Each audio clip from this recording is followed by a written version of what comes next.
सरकार के द्वारा इन्हें 1 रुपया का अनुदान नहीं दिया जाता, न सहायता दिया जाता है।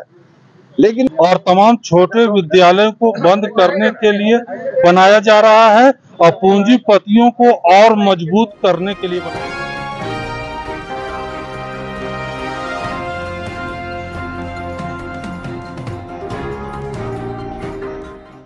नमस्कार, मैं राजेश और आप देख रहे हैं न्यूज 365।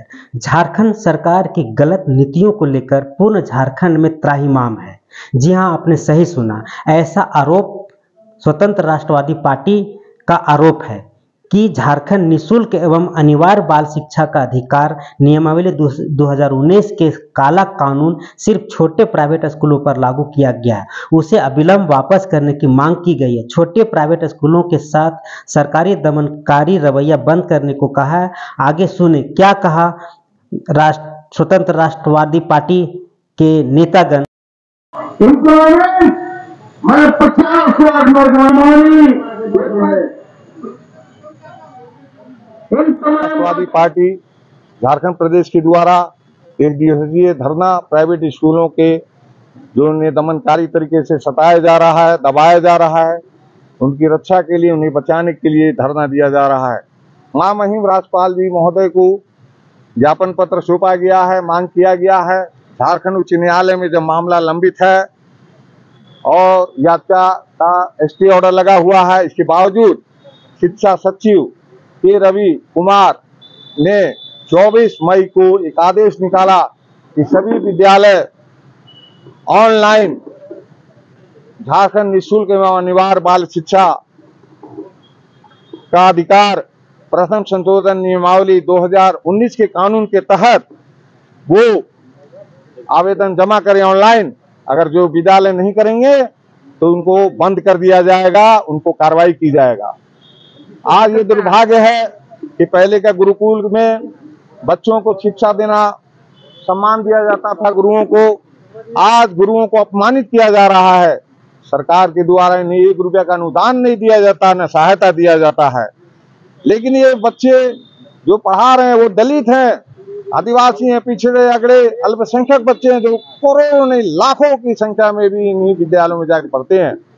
सर्व शिक्षा अभियान के करोड़ों अरबों रुपया का घोटाला, क्योंकि बच्चे आ ही नहीं रहे तो साइकिल कहाँ से खरीदारी होगा, पोशाक कहाँ से खरीदारी होगा, किताब कहाँ से खरीदारी होगा।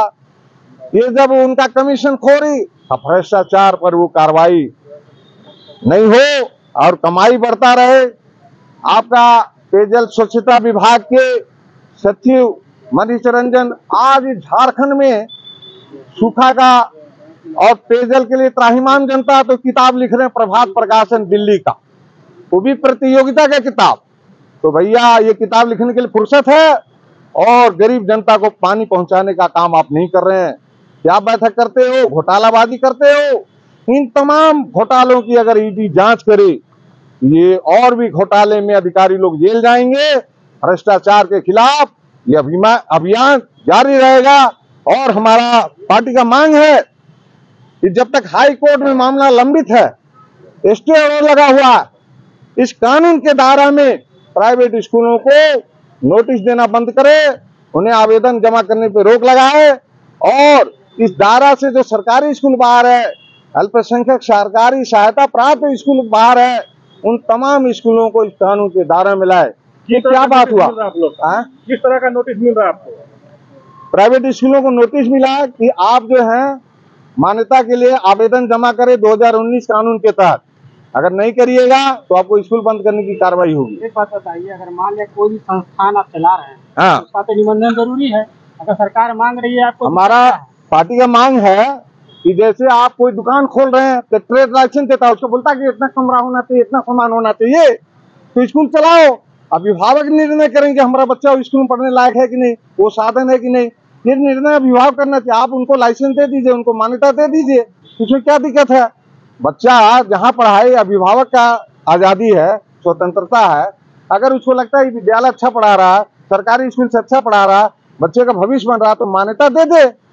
सरकार से मांग है। मापदंड कोई मामला नहीं है, मापदंड कोई मामला नहीं है। मापदंड का मतलब है कि भाई बच्चा बैठ रहा है, क्लासरूम है, सरकार का अपना मानक पूरा नहीं। बताइए कहाँ पे खेल का मैदान है सरकारी स्कूलों में, कहाँ बाउंड्री वाल है, कहाँ सीसीटीवी है, कहाँ पेयजल का व्यवस्था है। तो कहने का मतलब है कि उस पर लागू करो, इस पर भी लागू करो, हम इससे सहमत हैं। लेकिन आप एक तरफ से लागू नहीं करके दूसरे को सता रहे हो, ये तो गलत बात है। आप अल्पसंख्यक विद्यालय जो मिशनरी स्कूल है, जो सरकार से अनुदान लेते हैं, आप जाइए वहाँ पे न मैदान है, न ठीक से क्लासरूम है, तो उसको आप अनुदान दे रहे हो सरकार का। आप क्या कहना चाहते हैं? हमारा कहना है कि शिक्षा यदि पेड़ के नीचे भी देने वाले लोग आए तो उनको शिक्षा देने का काम करने दो। शिक्षा देना जैसा पवित्र काम कोई काम नहीं हो सकता। ये अभिभावक निर्णय करे कि हमारा बच्चा कहाँ पढ़ेगा, वो पढ़ाने का काम करे, और जो लोग रोजगार में लगे उनको बेरोजगार करने का काम ना करे। प्राइवेट स्कूल तो व्यावसायीकरण हो गया है। बड़े बड़े स्कूल जो पूंजीपति के द्वारा चल रहा, बिरला के द्वारा चल रहा, उससे तुलना इन स्कूलों से मत कीजिए। आज आप वहीं जा रहे हैं कि हमारा बच्चा बिरला स्कूल में पढ़े, बड़ा सा सीबीएसई बोर्ड कैराली में पढ़े, सेंट थॉमस में पढ़े। आप सोच रहे हैं, आप भाग रहे हैं, हम तो उतना तो फीस ले नहीं रहे। वो विद्यालय कहाँ ले रहा? 250, 200, 300 है। सरकार का कोई अनुदान नहीं, कोई सहायता नहीं, न जनता का न सहयोग है। तो शिक्षा दे रहे हैं, शिक्षा से बड़ा कोई, अगर अशिक्षित समाज रहेगा तो इस देश का दुर्भाग्य होगा। अगर एक एक नागरिक शिक्षित हो, जो सरकार में बैठे लोग, कभी अधिकारी लोग नहीं चाहते हैं कि सारे बच्चे शिक्षित हो, क्योंकि झंडा कौन धोएगा, मजदूरी कौन करेगा, सब आईएएस बन जाएगा, सब अधिकारी बन जाएगा। तो इसीलिए बताइए कि आप सरकार से क्या चाहते हैं? सरकार से मेरी मांग है कि जब तक हाई कोर्ट का फैसला ना हो जाए तब तक आप इन लोगों को डिस्टर्ब मत कीजिए, और कानून जो भी बने, वो चाहे बड़ा स्कूल हो, छोटा स्कूल हो, सरकारी हो चाहे गैर सरकारी हो, इन तमाम स्कूलों को एक ही कानून का होना चाहिए, सबके लिए असमानता नहीं होना चाहिए। आप उस कानून के दायरे में निःशुल्क एवं अनिवार्य बाल शिक्षा का अधिकार अधिनियम 2009 के कानून में अल्पसंख्यक विद्यालयों को नहीं जोड़ा गया। आप शायद नहीं जानते तो आज जान लीजिए। ये क्या मतलब हुआ? सरकारी स्कूल को आप जोड़ दिए, प्राइवेट स्कूल को जोड़ दिए, लेकिन 2019 का जो संशोधन कानून में सरकारी स्कूल को आप बाहर कर दिए। तो इसे ये स्पष्ट होता है। लेकिन पार्टी कोई हो, एसोसिएशन कोई हो, हमको उससे मतलब नहीं है। मतलब है कि सरकार हमारी मांगों को सहानुभूति पूर्वक विचार तो करे। आप अभी पूछ रहे थे कि मापदंड क्या है, निबंधन कराना तो चाहिए। हाँ, बिल्कुल कराना चाहिए, हर विद्यालय को निबंधन कराना चाहिए। लेकिन 60 डिसमिल जमीन आप बोल रहे हैं, तो 60 डिसमिल तो आप सरकार हो करके अपने विद्यालय में नहीं दे पा रहे हैं, हमसे आप क्यों डिमांड कर रहे हैं? क्या लगता है कि मापदंड जो बनाया गया है वो सिर्फ छात्रों को परेशान करने के लिए बनाया है? सिर्फ परेशान करने के लिए बनाया जा रहा है, और तमाम छोटे विद्यालयों को बंद करने के लिए बनाया जा रहा है, और पूंजीपतियों को और मजबूत करने के लिए बनाया जा रहा है, ताकि डीएवी जैसा स्कूल, गुरु नानक जैसा स्कूल, ऑक्सफोर्ड पब्लिक स्कूल, ऐसा जो सीबीएसई से एफिलिएटेड स्कूल है, बड़े स्कूल, ये लोग और बड़े हो जाए, और मोहल्ले टोले में जो छोटे और मध्यम वर्ग के स्कूल चलते हैं, जिसमें गरीब वर्ग के बच्चे पढ़ते हैं, मध्यम वर्ग के बच्चे पढ़ते हैं, रिक्शा चलाने वाले, सब्जी बेचने वाले, मजदूरी करने वाले के बच्चे पढ़ते हैं, वो नहीं पढ़ पाएंगे, क्योंकि वो 3000 से 5000 प्रति माह वो नहीं दे पाएंगे। कि सरकार जो है व्यवसायीकरण जो शिक्षा में बढ़ रहा है उसको और बढ़ा रही है, ये और बढ़ा रही है, दिन दूनी रात चौगुनी करके बढ़ा रही है। इसका औद्योगिकरण हो जाएगा। औद्योगिकरण करने के लिए है, लेकिन हम जैसे विद्यालय और संचालक गण कभी भी इस मंशा को सरकार के कामयाब नहीं होने देंगे। चाहे इसके लिए सरकार बदलना पड़े, तो हम लोग इतना मेहनत करेंगे कि पूरे झारखंड के हर ब्लॉक में जा करके आंदोलन करके हम लोग सरकार बदल देंगे। लेकिन अपना विद्यालय, चूंकि हम लोग सामाजिक काम कर रहे हैं ना, हम लोग समाज के बच्चे को और वैसे बच्चे को पढ़ा रहे हैं जिसमें जनता हमारे साथ है, जनता तो वाह वाह कर रही है, इसीलिए वो सरकारी विद्यालय में नहीं जा रही है। हेमंत सरकार के द्वारा 80 उत्कृष्ट विद्यालय बनाने के बावजूद भी वहाँ अभिभावक नहीं जा रहे हैं, और हमारे यहाँ भीड़ लगी हुई है। मोहम्मद उस्मान, सचिव, झारखंड मुस्लिम माइनॉरिटी स्कूल। जैसे कि आप लोगों से यह बात बिल्कुल छुपी नहीं होगी कि आरटी अधिनियम 2009 जो तत्कालीन केंद्र सरकार, कांग्रेस की केंद्र सरकार ने लागू की थी, और उसको यहाँ पे 2019 में प्रथम संशोधन अधिनियम के तहत जो रघुवर दास की सरकार थी उन्होंने लाने का काम किया। और उस अगर आरटी 2009 को देखें और 2019 को देखें तो उसमें अनगिनत इन्होंने ऐसे कड़े प्रावधानों को लागू किया है जो हम जैसे छोटे छोटे स्कूल संचालकों के लिए ये बहुत ही टेढ़ी खीर। जैसा कि आप लोगों को पता होगा कि शहरी क्षेत्र में इन्होंने 75 डिसमिल जमीन का और ग्रामीण क्षेत्र में 1.5 एकड़ जमीन का इन्होंने मांग किया है। ये आप भी समझ सकते हैं कि जहाँ पे झारखंड की भौगोलिक स्थिति को ध्यान में रखते हुए CNT और SPT एक्ट की बात हो रही है, यहाँ पे चल रहा है, यहाँ पे जमीन का उपलब्धता कितना कठिन। और वैसी स्थिति में आप ये भी देखें कि अगर शहरों में छोटे स्कूल गली मोहल्ले में चल रहे हैं, अगर वहाँ भी अगर बात करें, नगर निगम की बात करें, तो वहाँ पे जमीन लेना कितना कठिन कार्य।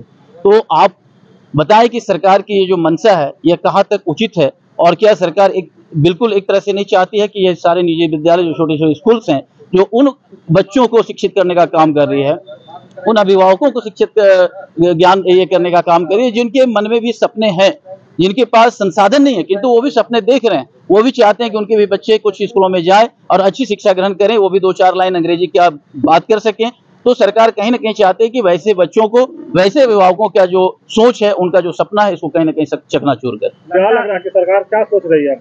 बिल्कुल सरकार की सोच हमारे विरुद्ध है, और विगत अगर देखा जाए तो हम लोग 2019 से ये जब अधिनियम आया उसके बाद लगातार हम लोग संघर्ष में रहे, और आज हमारे बीच में दिवंगत शिक्षा मंत्री नहीं है। मैं उनको विनम्र श्रद्धांजलि अर्पित करता हूं पूरे एसोसिएशन की ओर से, और चूंकि उनका जो कार्यकाल था, मैं समझता हूं कि वो बहुत ही सही तरीके से और सटीक मार्गदर्शन में वो जा रहे थे, और हम लोगों की समस्या को लेकर के वो बहुत ही ज्यादा चिंतित थे कि नहीं, इन विद्यालयों को भी मान्यता मिलनी चाहिए, और हमारी बातें लगातार उनसे हो रही थी और एक सकारात्मक पहल उनके द्वारा किया जा रहा था।